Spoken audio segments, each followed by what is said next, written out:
Ladies and gentlemen, I just finished watching Season 4, Episode 8 of From, and yep, we got another banger. Another banger is among us. Ladies and gentlemen, you know the drill. We just came off of a really insane episode in Episode 7.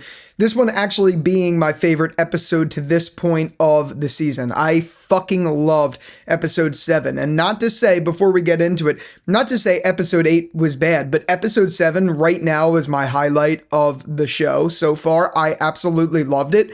And this episode picks up with the immediate aftermath of exactly where that went down. So as I started to say, you know the drill. This is just a no-nonsense breakdown. We're going scene by scene, talking my feelings, breaking it down, all of that stuff. As I mentioned, this opens immediately where Episode 7 left off. Roger's body is on the ground. Acosta's looking at it up close, but so is Boyd, Donna, and even Patty. Acosta's asking if they're sure that this thing is actually dead this time. And Donna says, well, it was dead before. Boyd asks if anyone else got hurt. And after that, Patty explains that Elgin was the one that killed it with the totem. And I think this is seriously super interesting because right after we see this, we see the people in Colony House start to actually argue, saying that it's no longer safe there and all of that stuff. And they have every right to feel that way because of this sick and twisted game that Sophia is playing. I mean, it makes perfect freaking sense. Talismans in this environment are no longer safe. And that is so much fun. My only thing I wish is I wish this happened just a little bit sooner in terms of the story and not in Episode 8. You know what I mean? Because this is the kind of stuff that the idea of the Man in Yellow is super duper duper strong for. And I love every bit of this. It's just a shame we didn't get more of that a little bit earlier on. You know what I mean? So after all the arguing that's going on back and forth inside the Colony House, Donna interrupts and just says that they need to take all of the arguing outside. And after this, Boyd tells Donna that she should be in bed because she should be in bed. But Donna's refusing. She's saying she's fine and that this is more important. Yeah, because stress is more important than you just having a heart attack. Right. Okay, that makes perfectly good sense. But she's more importantly saying this to say that people are going to start realizing that the talismans won't protect them from everything. And she tells Boyd to figure out how to get those bones without having half the town killed, which that's definitely a tall order, because how the hell do you do that? How do you not get everyone killed by getting those bones? Anyway, after this, Sophia walks into the room and she asks if the totem worked, referring to seeing if they'd hurt the monsters earlier in Episode 7. And Boyd says that they didn't work, and she goes oh, that's too bad. With a fuck you, motherfucker sort of look. And I love every minute of it. You know, I'm a big fan of this. I love it all. So it's really fun to see. I'm loving those little psychological games that she's playing. They're just getting so much fun to witness. After this, Ellis comes down the stairs asking Donna and Boyd to go upstairs quickly for a second. And as they're walking upstairs, Acosta asks what they should do with the body, and Boyd says to burn it. So then after this, we cut to Fatima, Boyd, Ellis, and Donna, and they're all in Fatima's room. And Fatima's explaining to them about the vision she had that stopped Smiley from killing Kenny. Still one of the craziest things that happened, because now, by the way, Fatima, what is she? What is she, fucking invincible? What, excuse me? You're just going to tell me that she could just, read minds like that? She belongs in The Boys. Even though The Boys finale was not the strongest, she belongs in The Boys. You know what I mean? Jeez. Oh my Lanta.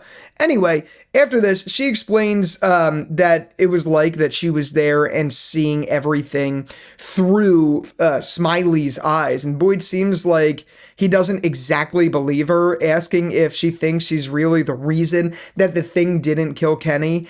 And Fatima is confident in it. And it's these little things, I'm going to be honest, I'm going to call it when I call it. I really don't like the back and forth Boyd's had this season where, he just stops believing things and gets all in his head and just gets angry. Like, he has every reason to believe Fatima. After all the shit he's been through, after all the mushroom stuff, after the realization that the door from Jade's trip is real, why the fuck are you questioning Fatima? It doesn't make any sense. Look, I get it. Sometimes when you hear outlandish things in a story, you want to have like someone play it straight. I do genuinely understand that, but of all people, it shouldn't be Boyd. Boyd is very well informed of what this town does to people. Like, bruh, anyway, you lead this town. Whatever. Anyway, after this, Ella says that there is more and then tells Fatima to show him. So Fatima explains that after she had connected with Smiley, she felt something like go cold inside of her. And so she lifts up her shirt, revealing her stomach, which is covered in these like dead looking veins. And Donna, who is already just had a heart attack, is very disturbed. And Boyd is very disturbed by it too. And then to that, the opening credits roll. So we're going to come like back to that. It's going to be a thing that we come back to. But right after the credits roll, we open to Tabitha coming inside Ethan's room, asking what he's doing. And he's sitting there drawing like a ton of pictures. Ethan explains that he's drawing pictures because Victor always said that the pictures made him remember. So when everyone dies and he's there by himself, he doesn't want to forget everyone. And Tabitha says to this, in this whole episode, she really pissed me off. I'm not going to lie. I'm just being completely honest with you, because Tabitha, of all people, she's like playing so... I don't know why. Like, obviously she doesn't want her son to feel the way that he feels with all of that stuff. Like, she doesn't want Ethan to be scared, to think that this is going to happen again. And she's frustrated because she's convinced she knows more than Miranda did. But like, you don't know that. Tabitha's being like a little too confident in this season, which, look, if it's to get people home, that's not a bad thing. But it's moments like this, I'm like, bro, like, your son knows more than you do. You know what I mean? Anyway, after this, Tabitha says to Ethan that what Victor said yesterday about him, like when they were out getting the teeth and all of that stuff, he said it because he was upset and that what happened to him was awful, but that doesn't mean that it's going to happen to Ethan. But Ethan righteously rebuttals, saying that he needs to be prepared. So he starts getting prepared, because the truth is, they don't know that. Tabitha doesn't know that. She has no way of knowing if there is any truth to it not being the same for him. And Tabitha is visibly annoyed and concerned by this. We're going to come back to it because, again, it gets worse later and then it gets a little bit better, but it gets worse with her outright refusal later. After this scene, we cut back to Boyd, Ellis, and Fatima, and they are all walking downstairs. Ellis and Fatima are heading over to the clinic, and Boyd assures that they'll figure this out as Ellis and Fatima walk out the door. Boyd closes the door looking really concerned. And then somewhere along the way, Boyd ends up at the bar with Jade and Kenny.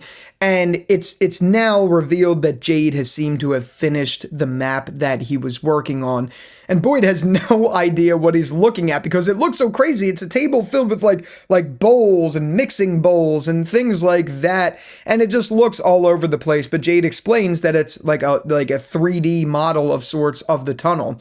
And Boyd asks why having a model makes more sense than drawing the map. And he starts yelling at Jade that this isn't a science fair. And again, here we go. Boyd is again frustrating me because Jade's the one doing all of the heavy lifting here, and Boyd just doesn't want any part of it, to which Boyd actually flips out, saying that this model incorporates everything that they know about the tunnels, everything he got from being down there himself, everything that Victor and Tabitha had explained to him, the path Boyd took from the root cellar, all of that stuff. And Jade explains that he has a few scenarios for how they can do this, ranging on a scale of safety and complexity, and Boyd points to the chamber where the kids are buried, claiming that there's only one way into that chamber. And Jade agrees, but then Boyd says that they don't have any plan because Boyd is just continuing to get angrier and angrier. And it is, honestly, it's fucking annoying. I don't understand. I get at times of the essence he's dealing with Fatima, he's dealing with all of this stuff, but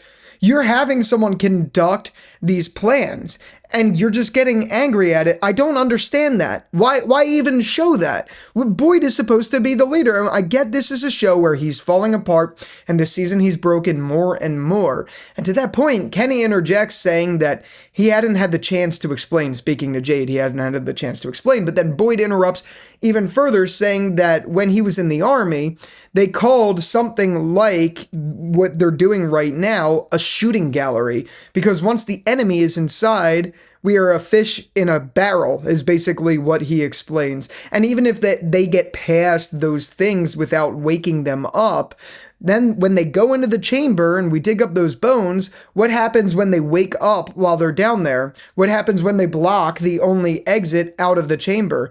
And then Boyd goes on to say that you need to do better, and then Jade freaks out saying how, and Boyd says, I don't know, I'm not the genius, figure it out, but he is figuring it out, and Boyd just doesn't want any part of it.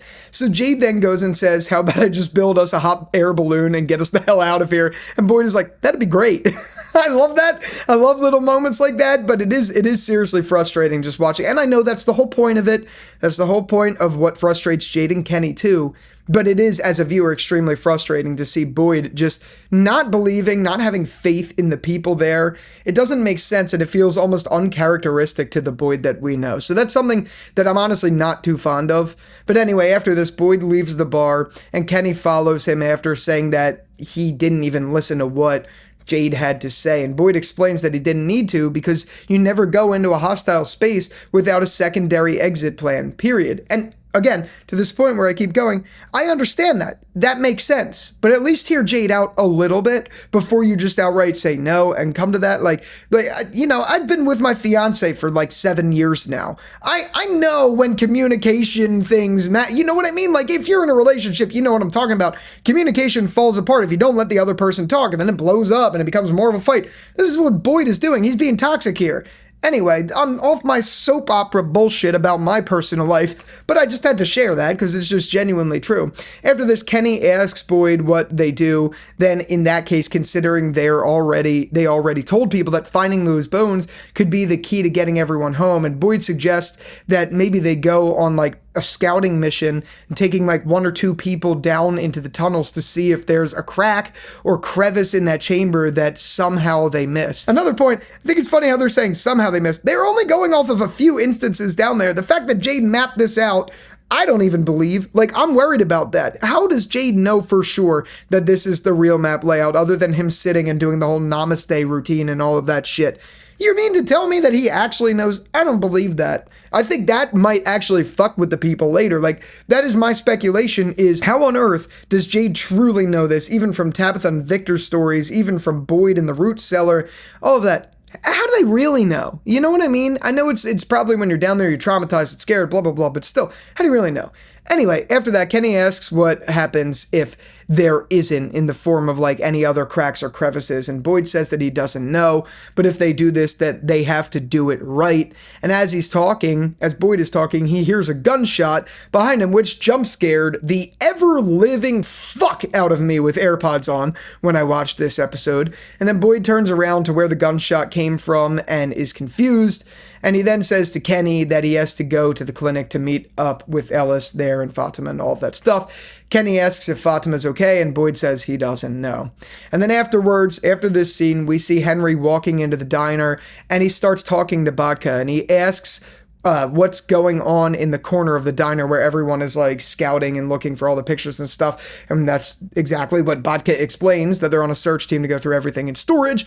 And Henry asks what they're looking for, and Vodka explains that it's anything to do with that yellow suit that Victor found. To that, Henry says that he needs something better to do because he's been drinking and he thinks it's like starting to become a problem and get in his head. And he explains that if there's any way to like keep himself occupied at all, that he'd be willing to help. So Baca asks him to help with lunch, and Henry agrees. And now we got Henry with a job. We don't just got drunk Henry. And the shit that comes from this is absolutely insane. And if you're not subscribed already, I have a gigantic deep dive coming out tonight, 10 p.m. Eastern Standard Time, all about this scene. So right after the episode technically airs in this time slot, 10 p.m., I'm breaking down Henry's visions in depth because it goes fucking crazy, guys.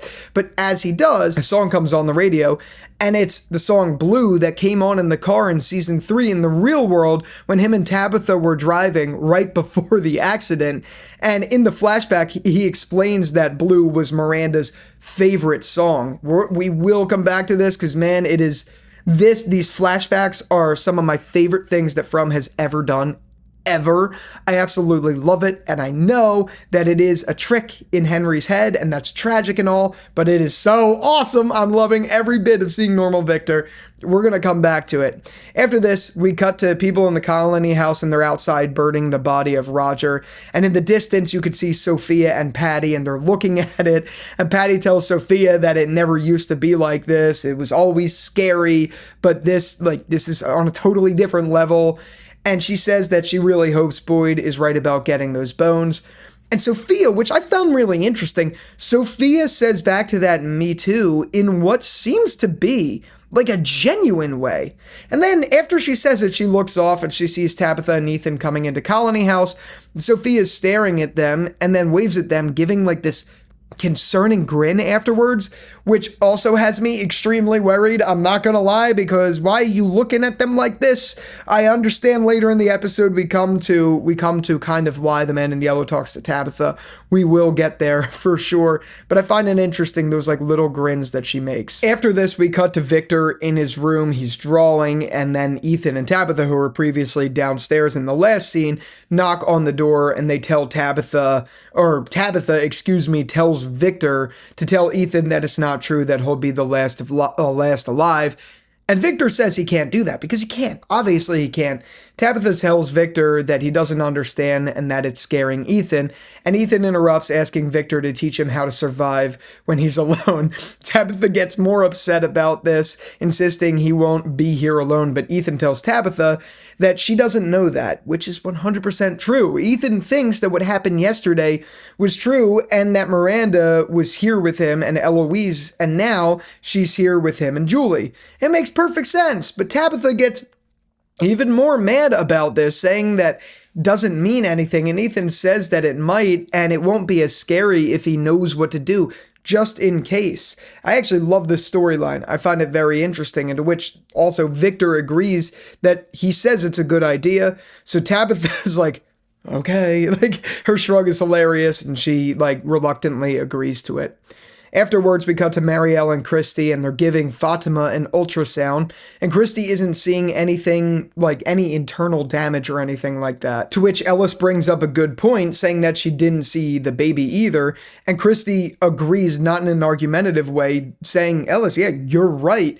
She says that there's not much that she could tell them other than physically she's not in any sort of immediate danger. And Boyd asks, what is it then? And Christie explains that if they were anywhere but where they are right now, that those would be varicose veins from abdominal distension, I think she explains.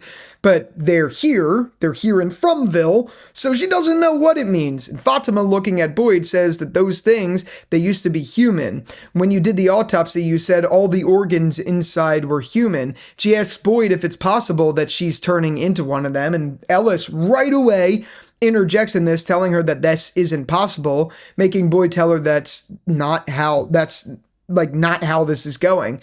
And Mariel interjects, saying that maybe it's not a bad thing because she saved Kenny's life, and this absolutely infuriates Ellis. And Mariel suggests that this could be like a temporary side effect, and what's not temporary is the fact that Kenny would have died if it wasn't for her. Ellis clearly wants absolutely no parts of this, and then Christie interjects, saying that she wants to keep Fatima at the clinic for observation, so that's what she's gonna do.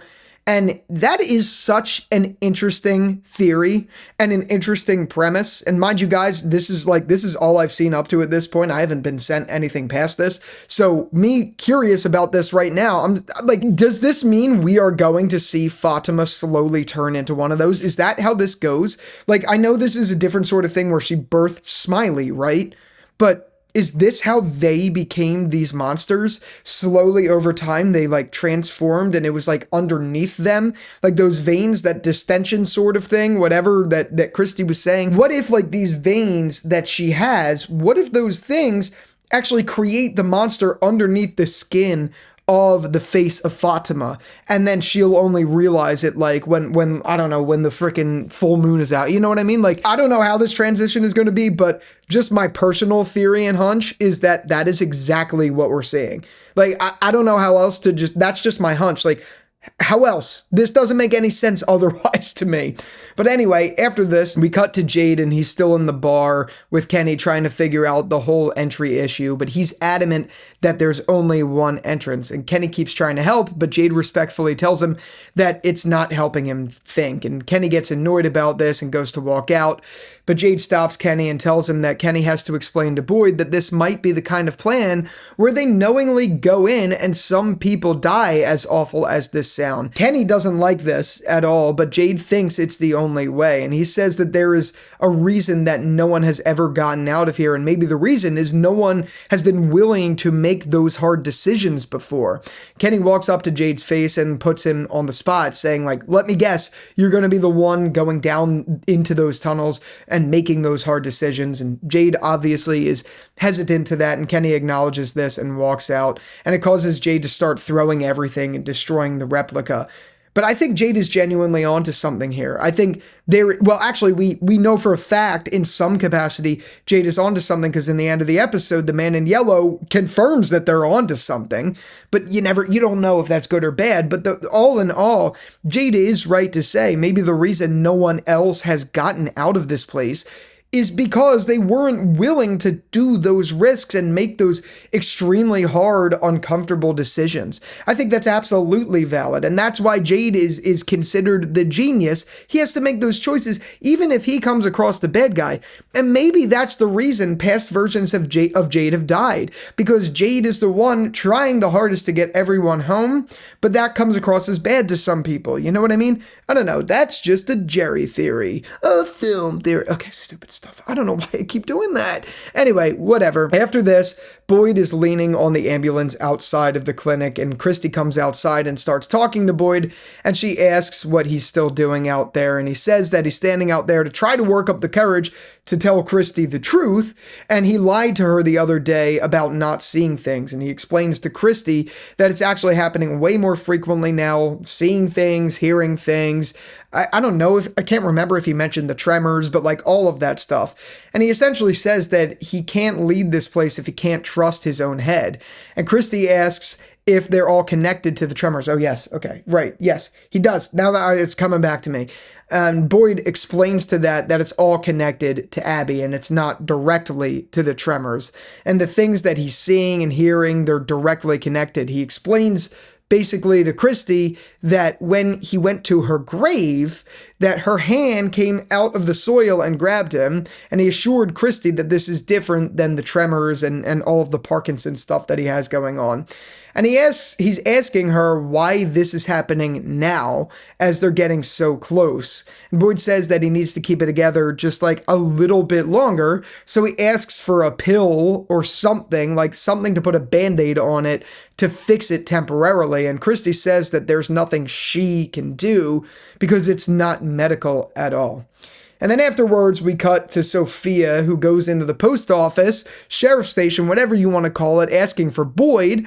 She has a backpack in her hand, and she goes through like all of the shit in the post office and goes into his room, goes through all the cabinets and all of that stuff, and eventually she grabs this box in one of the cabinets, and inside is the man in yellow's clothes, and she takes them, then goes into Sarah's and her house. And when she gets there, Sarah asks where she was last night, to which Sophia apologizes, explaining that she got scared and stayed at the colony house. And Sarah asks to that, what's in the bag? And my heart dropped. I almost poopied in my pants to that for a second, because I was like, oh shit, Sarah's going to figure it out. She's going to die. I was freaking out. I was like, oh no. But Sophia says to that nothing, and she's just really tired. And Sarah pushes back a little bit, saying what's going on. And then Sophia just outright is like, they're closed. I don't know why, but I found it really funny. And her excuse is that she needed to find a new change of clothes, but then she realized that they're all like dead people's clothes and it didn't feel right. And Sophia, in the worst acting job possible, not on behalf of Julia Doyle, but like Sophia, the man in yellow, like imposter thing is like, you must think I'm so weak. But she says it like, you must think I'm so weak, with like a deadpan expression, and it's so funny to me, and Sarah just doesn't see it at all. Sarah just says that she's handling things a lot better than most, in that she knows where there's a great stash of clothes offering to go help her, and Sophia says that she'd like that. Sarah says she's going to go over to the diner to help the search crew look through things, leaving Sophia in the house alone, which is never good news to leave that sussy fuck in a house alone. Don't do that. Don't do that. Why are you doing this? Anyway, we then cut to Victor, Tabitha, and Ethan, and they are at the box truck where Victor survived for so long. And Victor, talking to Ethan, says that the morning that he came out of the root cellar and saw that everyone died, that was the first time that he saw the boy in white, and the boy in white told young Victor that there were 3 things that he would need. He then goes on to explain that the first is food, and that the boy in white brought him specifically to that box truck because the whole truck was filled with canned peaches, and that's all Victor had to eat. And he explains to Tabitha that sometimes he ate other things like plants and bugs, which is an insane diet. Can you imagine just eating peaches, plants, and bugs your whole life? Oh God, that's tormenting. And living out of that box truck? Oh dear Lord. But anyway, that was only if he had to explain he explained talking about the bugs and the plants. And he further explained that he didn't have a can opener, so he figured out how to open them with this like strong, like sharp rock. And he gives the rock to Ethan, saying that he should hold on to it in case it comes to it. And the second thing is that he says to Ethan, the worst part is when you get lonely, because everything gets scarier when you're lonely, so you have to pretend that you're not alone. And that was the second thing, as I mentioned, that the boy in white said. And Ethan asks how Victor did that. And Victor explains that it was very hard at first, and at first he'd make friends with things on the truck, like the walls, the floors, and boxes, and some people say even Wilson. Oh, brother, this guy stinks! That was a really fucking stupid Castaway joke. Oh my God. You guys should fire me from this role. This is ridiculous. This is ridiculous. Anyway, he explains that he made friends, talked to like the walls and stuff like that, and that he gave them names and he talked to them. But Victor explained that Ethan won't have to do that though, because he thought of something much better over time. And Victor walks away to grab something, and he comes back with these dolls, and he says that he realized he missed his mother and Eloise the most, so he found those dolls and he dressed them in their clothes. And then for a while, it felt like that they were all, I guess, back together again, and he'd imagine what they'd say back, like when he talked to them, so he wouldn't feel as lonely. And Victor says that he can change the clothes, like he offers to change the clothes to Julie and Ethan, or to Julie and Tabitha, I should say. And then Tabitha interjects, yelling at Victor, saying that he has to stop this, and tells her that they're done. And Tabitha promises to Ethan that they're never going to be alone, and that she will never let that happen to him, and promise that she is going to be the one to get them out of there.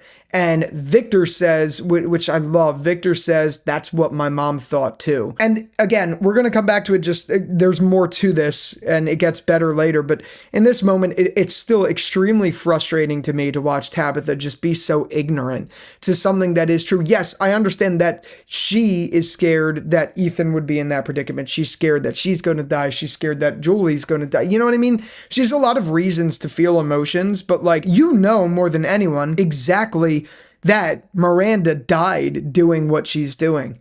She knows that this only leads potentially one really bad way. She's being stupid for no reason. I don't understand it. She's being really stupid about this. But anyway, we'll come back to it because I do think it gets a little bit better, but it's still, even later, it's still like, it's almost like a confident, like, we're all going to be okay and we're going to cheer home and go home, and then out of fear that may not even happen. Who knows? Anyway, after this, we cut to Henry, Sarah, Botka, and all of them, and they're in the diner. Henry's making a food along with Botka while the others are still rummaging through all of the storage room stuff. And as Botka's talking, she drops something, causing Victor to go back into that hallucination where he's at that hospital. And man, this shit is so good. Again, like I said earlier in the video, this is the shit that I live for. This is some of my favorite stuff that From has ever done. These mind games are absolutely outstanding. I love it. I love seeing a happy Victor, even if it's fake. I love all of it. It's so incredible. I absolutely love it. He wakes up and Victor's son is there picking up something that had dropped, and he shouts, "Dad, Grandpa's awake!" And then Victor runs in, and Victor's trying to get him to stay with him. And normal Victor, who is the Victor in these depictions, by the way, explains to Henry that he's in a care facility. And Henry says, "No, I was in a diner, I was chopping vegetables." And then normal Victor explains that it wasn't real. And normal Victor explains to Henry that this might not be easy for him to hear, but a long time ago, Miranda surprised him on his birthday with 2 hits of acid. And normal Victor asks if Henry remembers that, and Henry does. And normal Victor says there was something wrong with the drugs, and he had a really bad reaction, and it was like he just wasn't there anymore, and he's been in this care facility ever since. And then Henry interjects asking who the boy was, and normal Victor explains that that's his son, Sebastian. That's Henry's grandson. That's Victor's son. Oh man, like, I know this isn't real. I know this isn't real, but it's so nice to see.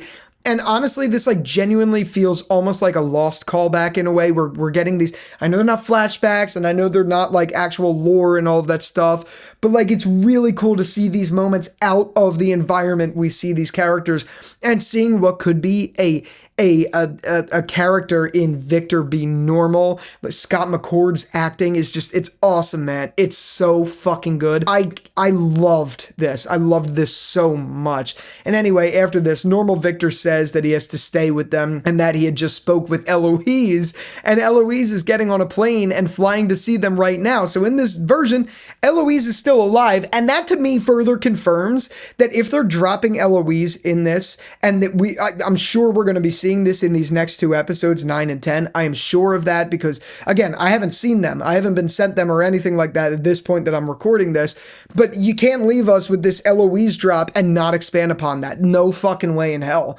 So are we going to be seeing Eloise? If we do, that would be insane, like absolutely insane. And even if it's not here, I think this is a direct tease that we're going to be seeing Eloise in some capacity in this show, because that's been like the biggest like secret of this show. We haven't seen any of her. I know that it's believed she died, but we haven't seen that. So to me, there is no way she's dead. I don't believe she's dead. But anyway, to the point that I'm also mind blown about, Henry is mind blown and can't believe that Eloise is alive, and normal Victor assures that of course she's alive and she's a school teacher. And then Henry refuses, saying that this can't be real, and he starts dozing off again, to which Henry then snaps back into reality, and Baca asks if he is okay. And then he's like, "I need to go." And he just runs off. It's the second time he did this where he has this flashback and he's like, "Ah," he runs away. I don't know why. I just find it funny. Like, obviously it's such an emotional moment. So for him, it's just insane culture shock and all of that stuff. But it's so funny that every time this happens, he just like fucks off. I don't know. Whatever. Anyway, after this, we cut to Fatima and Ellis, and they're in the room, and Ellis assures that he's going to be staying with her at the clinic. And Ellis wants to go because he's not sure how Mariel can insist that this is a good thing. But Fatima also believes that it's a good thing, and that her connection with Smiley is directly what saved Kenny. And if there's any way that she could figure out how to use that, then it can save people, because she's becoming a superhero, literally, whatever. Anyway, she starts arguing with Ellis for him trying to claim that he understands when he doesn't. But all it amounts to is he's very worried about what this thing is actually doing to her. And Ellis is just emotional, saying that he doesn't want to lose her because she is his home. And again, some more inside baseball. That's what love is. That's what love is. That's how I found my fiance. She's like my home. You know what I mean? Whatever. Okay. She's not here hearing this. She'd think this is the cringiest shit in the world that I'm recording when she's not here. Whatever. Anyway, after this, Ellis just basically explains that this is all scaring him. And I think it's righteous. It makes total sense why it would.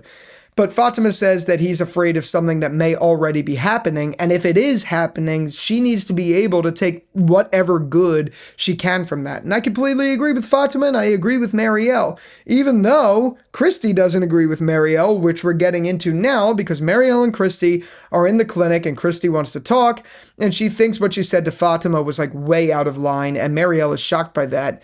Christie says that that theory was just not appropriate for the moment when she was terrified. But then Mariel fights back, saying that she saved someone's life. We need to be finding every possible advantage we can. And Christie says that they need to be careful because this place has a way of making you feel like you're doing good things, to which Mariel replies saying that it also has a way of terrifying you from doing anything. And let me interject here and just say, I'm fully on Mariel's side of this, even though I agree with Christie. Christie is 100% right, but I am fully on Mariel and, to that matter, Elgin's side of this equation of all of this stuff, where this town is throwing so much like lies and deception and bad stuff everyone's way that the truth is interjected in there, and people are just not paying attention to it. And I get it. It's because sometimes when they do pay attention, bad things happen, which is Christie's point. But Mariel's 100% right. Not all of it is bad. And anyway, after all this, Christie says that they're all scared, but they have no idea what's happening to Fatima, and she's not willing to risk her safety, so she feels less afraid. And she says that she's her patient, she's under her care, and if you have something to say it to her. Like you go through Christie. Christie's saying to Mariel, you go through me if you want to say something to Fatima, and then she walks away. I don't agree with Christie here at all. I understand where she's coming from, but I don't agree with her. After this, we cut to Jade. He's back in the bar, and he's putting everything back together, mocking Boyd as he does. And as he does, he looks at the bowl where the tunnel mock-up was, remembering that on the ceiling was the symbol leading outside. Don't fucking do that. Do not fuck with that roots. Do not fuck with that symbol. Do not fuck with that tree. Don't do this. Please do not do this. Anyway, he comes to that realization, but then we cut to Boyd, and he's in the sheriff's office with Kenny, who walks in, and he finds Boyd looking in his room, seeing someone went through all this stuff. Man in yellow, man in yellow, man in yellow. Pay the fuck attention, everyone, please. Anyway, he notices that the yellow suit is gone, and Kenny says, why would someone take a yellow suit? Which is a stupid fucking question, Kenny. You know why. It's because the man in yellow took the suit. Anyway, Boyd says he doesn't know, and says that Kenny may be the guy wearing the suit. Wait, yeah, I'm sorry. I just remembered. He's like, I don't know. Maybe the guy who was wearing the suit was tired of walking around the woods naked. It's little moments like that I think is so funny, but it is true. Like, Kenny, get a fucking brain. Come on. I know you were a kid's youth sports person or whatever, but it doesn't take a rocket science to figure out that the person who took the yellow suit in a hidden place was probably the man in yellow. Duh. Anyway, Jade comes running in, and Boyd asks if he took the yellow suit to Jade, and Jade's like, no, obviously not. And Jade interrupts, saying that the bottle tree is how they can get in and out of the cavern. Bad fucking idea. Don't do that. Do not do that. Don't do that. Please, don't. We then cut to Sophia, who walks inside Tabitha's house asking if anyone's home, which is bad news frickin' bears, and she walks around, sniffs a cup for some weird reason, then goes upstairs to Ethan's room where he drew all of those pictures, and she takes them. And we come back to it later, but oh my Lantis, oh man, oh man, oh my, oh man, oh god, oh man. That's bad news. It's bad news. You don't go rummaging through that shit. Anyway, after this, we cut to Ethan, Tabitha, and Victor, and they're still in the box truck, picking up where everything left off, where Tabitha was yelling at Victor.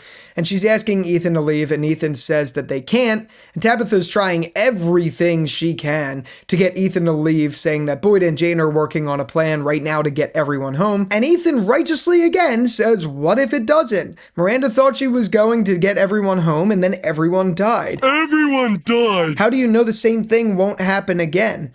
Tabitha gets up on the truck and says because things are different this time and that they know things now, and Jade and her have memories that Miranda didn't. She looks at Victor and says she tried, Victor. She tried so hard. I know because I feel what she felt. I know how badly she wanted to take you home. She just didn't have the answers she needed. And then she goes on to say, but I do. I have them because of her. She's the one that led me to the tower, to your father, and the reason why you get to go home. And then she further, like, I guess realizes that she doesn't think, she says, I don't think that I came back just to free the children. I came back for you, Victor, and I'm going to take you home. So we're going to go to town now. We're not going to draw any more pictures because neither of you are ever going to be alone again, I promise.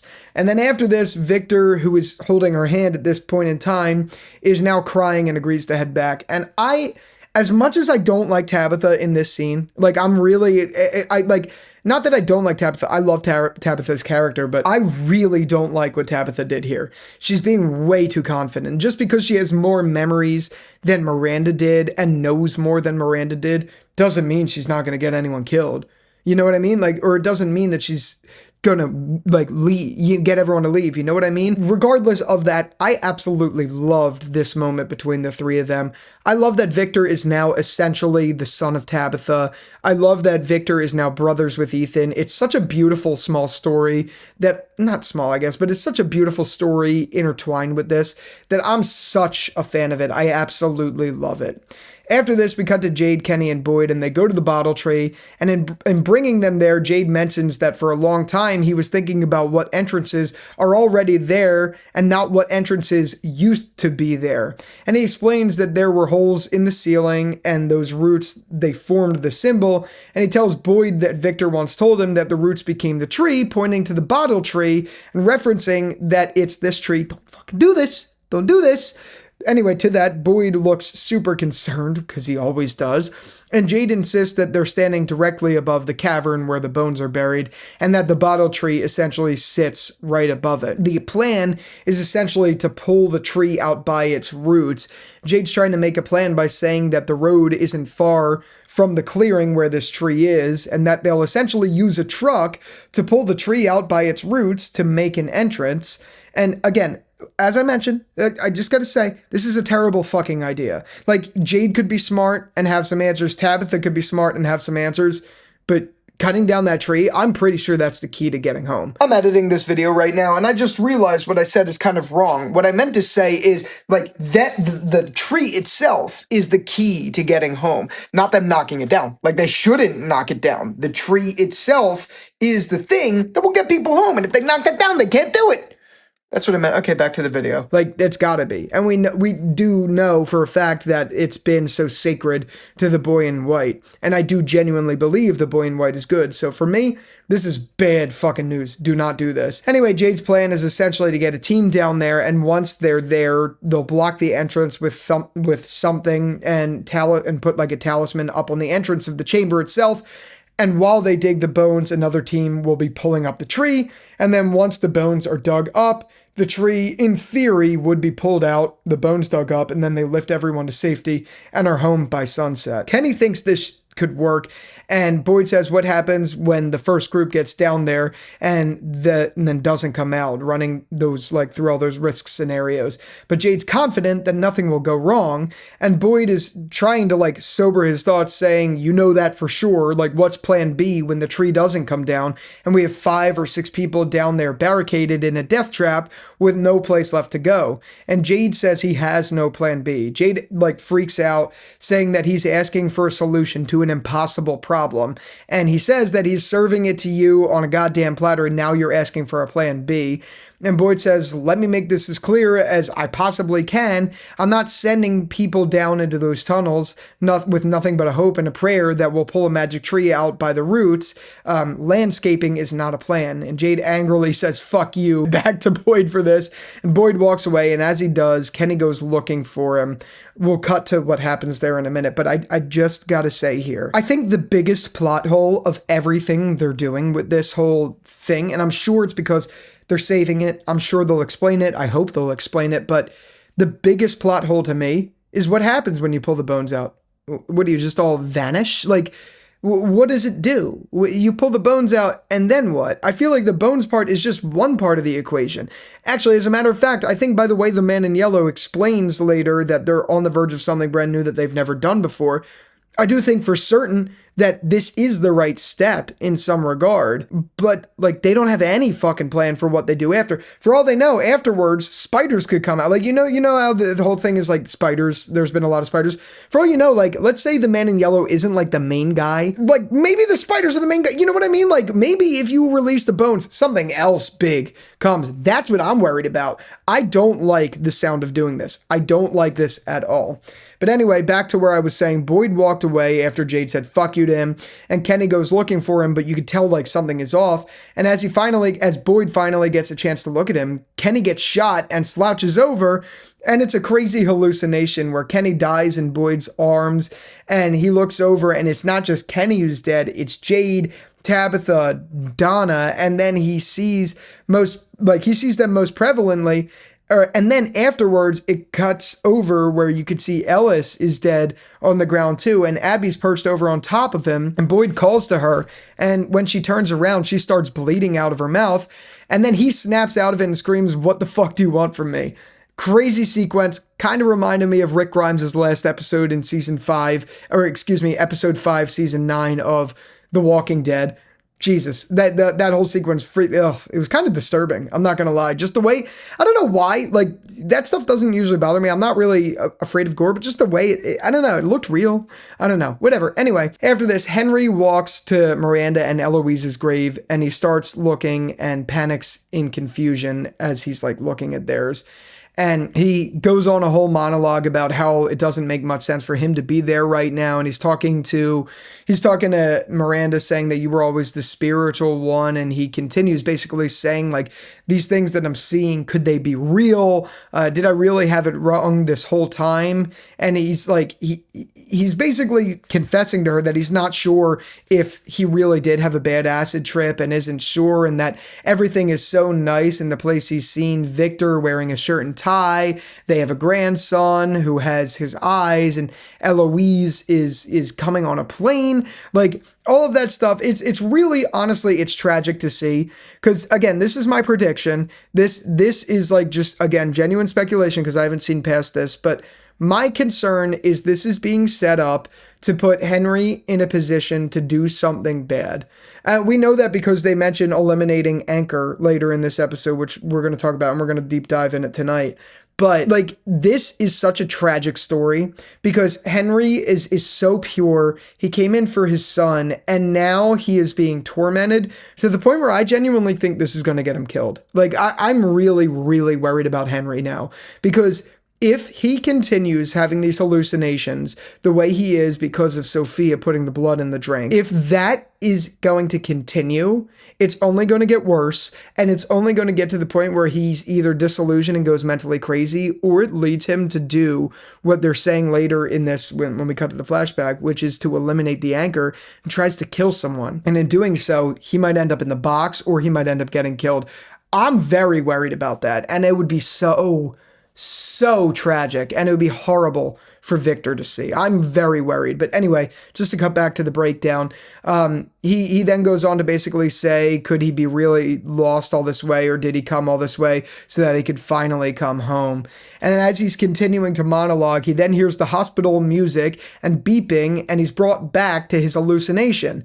Normal Victor, Sebastian, his son, and the doctor are all overlooking Henry himself, and Sebastian is playing Miranda's favorite song, which is Blue, as I mentioned earlier in the episode, and Normal Victor says it's working, Henry's waking up, and Normal Victor says that this was his song, do you remember? And he says, yeah, lots of laughs, I think is what he said, if I'm not mistaken. And the doctor says, Henry, I need you to focus, you're getting stronger, you're coming back now more than you have in a very long time. But if you want to stay, there's something you need to do. Do you want to stay, Henry? And he says yes to that. And then she says, good. Then you have to do exactly as I tell you. You see, the mind craves what is familiar, and you have lived in this delusion for so long that your mind believes it's real. Just telling yourself that it's not, it won't be enough. You have to forcibly disconnect from whatever's anchoring you to that version of reality. And Henry asks how. And the doctor says, you have to eliminate the anchor. Fuck, this is not good. It's not good. And as she says this, the beeping gets loud, the music stops, and Henry's confused. And then he snaps back into reality, and he's even more confused. And he doesn't know what it means to forcibly disconnect and eliminate the anchor. So then he starts crying and panicking and saying, help me go back, please. And look, I actually think this was a beautiful, beautiful scene, one of the best in the show. But I have to say, the crying for some reason reminded me of the somewhere deep down in my heart, I still love you. Do you know that old YouTube video where the guy's like, nah? You know what I mean? It was like those like, try not to laugh or grin. I don't know why. It was very serious. The acting was incredible. I really enjoyed this sequence. But just that cry at the end, for some reason, put that video in my head, and it made me laugh. But again, it wasn't the acting that was bad. I actually think this is such a tragic, and I thought this was a very well done scene. I really, really enjoyed it. And again, like I mentioned, these flashbacks I think this is like the best thing From's done. I really enjoy this because it's wonderful. It's so good on every level. It's wonderful to see Victor normal. It's beautiful to see that. It's also really interesting to see these mind games and this manipulation tactic that Sophia is doing on Henry. It's tragic. And it's fun. It's every bit of everything that I love about From. It's deceiving. It's beautiful. It's everything. And I enjoy it so much. And I think it's going to be a really sad case for him. I'm very concerned about him. Anyway, after this, we cut to Fatima, who's in the clinic, and Christie is looking at her vitals, concerned, and she asks Fatima if she's dizzy or anything. Fatima says no. She's running down like the whole list, like shortness of breath, lightheadedness. Fatima says no to all the things, and then she continues down like all the possible symptoms that could be out there for like anything. And Fatima turns to Mariel saying, if it's possible that thing you said about Fatima's symptoms being what controls the monsters, if it has any validity. Mariel says that it's hard to say, and Mariel's really now limited based on what she can say with Christie, but she thinks that there are some things that they can try. And Christie asks to talk to Mariel in the hallway. And Mariel gets angry at Christie, saying that she wants to do this, she wants to try, and are you really going to tell her that she can't guess what's happening? And Christie says her blood pressure is 53/33. Her heart rate is 19 beats per minute, which is impossible. And Christie agrees. Mariel says that, and Christie agrees, and says that she ran it twice just to be sure, and that medically speaking, Fatima should be dead. And this is concerning as hell to me because I really do genuinely think we are watching Fatima slowly turn into one of the monsters, which is so sad and absolutely terrifying and something I'm genuinely worried about. Anyway, after this, Victor, Ethan, and Tabitha are walking back towards the houses, and Ethan asks if it's okay if him and Victor go to check on Donna at the colony house.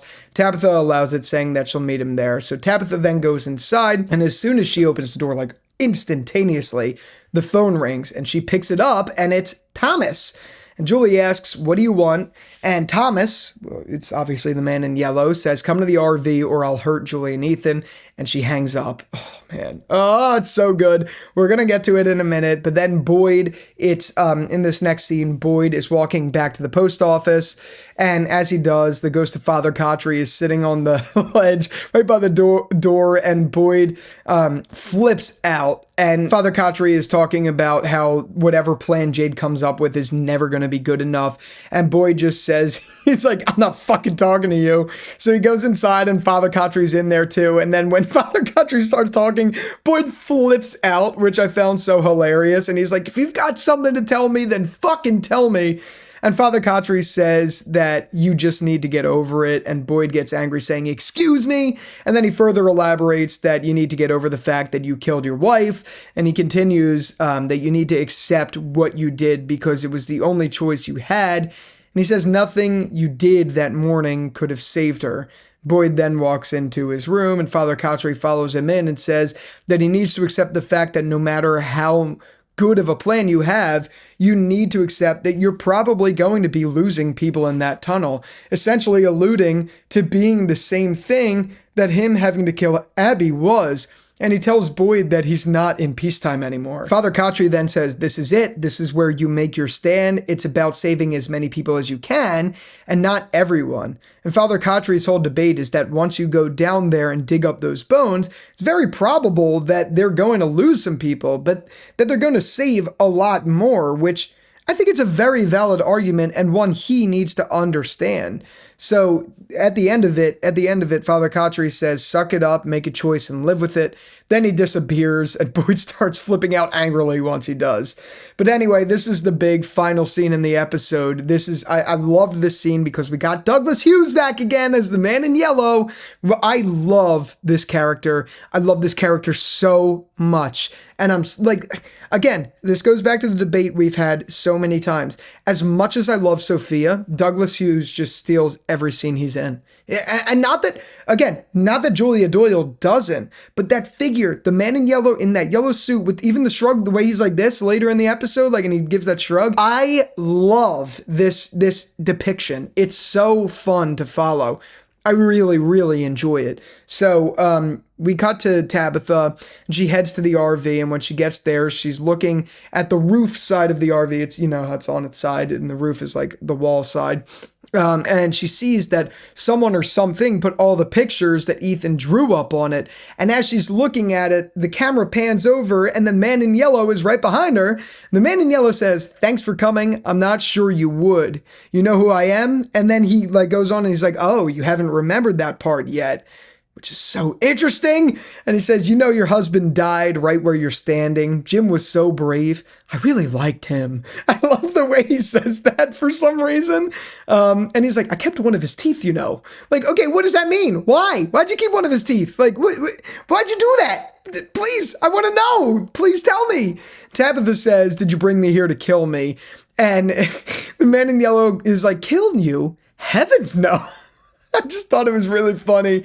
And then he says, we've been through so much together, you and I. You are as close to a friend as I've ever had, which is really interesting. I need to pause here before we get any further. Actually, no, let me finish what he continues to say because it matters. He then says, you and Jade, you're doing so well this time. I wouldn't dream of killing you. He's playing big time games with them. Because him saying that she's the closest thing to a friend that he's ever had, is he good or bad? Because everything I feel like he's saying here is kind of alluding to that he is playing a game in a story, she's playing a game in the story, and that like there is a story here, and that like almost like in a good way, not in like a bad way for the side, like almost seems like he is there to like help them. I know he's playing mind games, and I also know he ate Miranda, so there is that too. But this is really interesting wording. I wrote this down so that I could dissect this later. It's really interesting. I've watched this scene in prep for this video so many times because just the wording is really unique here. Tabitha then says to that, then why am I here? And as she says this, the Man in Yellow starts to strangle her, and the Man in Yellow replies, you're here because you're about to do something you've never done before. We've played this game so many times, but the notion of you digging up those bones, you may have finally found the key to setting those children free, to bringing your own children home, or you're about to unleash a type of suffering that you can't even begin to imagine. And what's really interesting to me about this, before he lets go of her throat, and then he does this like womp womp like face that I just found so funny. He's like, I don't know why, but I just love it. This is the shit that I love with the Man in Yellow. But I got to go back to this, which is really interesting because he is confirming there is validity to this. The fact that he would say this means 100% that there is validity to this. Because why would he warn her? If other versions of her have failed and he just ended up eating them, why would he warn her about this and almost instill more fear into her if it wasn't true? He's trying as hard as he can to play the knowledge comes at a cost game, but he's also throwing in weird things where it seems like he's like supportive of her doing this, and that it's almost like he's like following these rituals, but like not really for the ritual. Do you know what I mean? Like he words it in such an interesting, weird way that it's like, it can go both ways. He could be trying to help, but also omnipotent and bad, or he could just be the devil. I don't fucking know, but I do find the wording really interesting. Clearly, he's trying to dissuade her from digging up those bones for sure. But and then after he does the whole womp womp thing, whatever, he continues to say, this was really nice. I really have missed you, and I'll see you soon. Which is even more interesting because now we know he's going to come back around for whatever they do. Them digging up the bones, he's going to be showing himself. I am sure of that. And maybe that'll mean, in my opinion, I have a feeling that episode 10 is going to be an episode where, like, the man in yellow reveals himself to the town and it causes chaos. That will be really interesting to see if that is the case.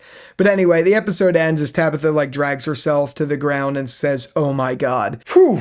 Guys, I am an hour and 3 minutes into recording this video right now. My throat is killing me. But this was a fantastic episode. And I hope you guys are seeing what I've meant I hope you guys are seeing what I mean, where this show, it's just so good right now. It's on a straight shot up. It's just so incredible. It's just getting better and better. It's aging like fine wine, in my opinion. These episodes are really good.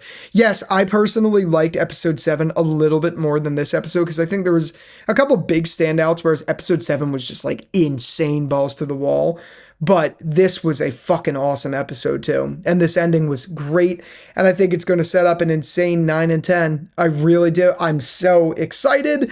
Oh man, I'm this show is so good. This show is so freaking good. I'm loving every bit of it, but I want to hear from you. This has been an hour-long spiel. Take it to the comments. Let me know your thoughts on this episode. And with all that out of the way, thank you again so much for watching this video. And until the next one, I'll talk to you later. Peace out.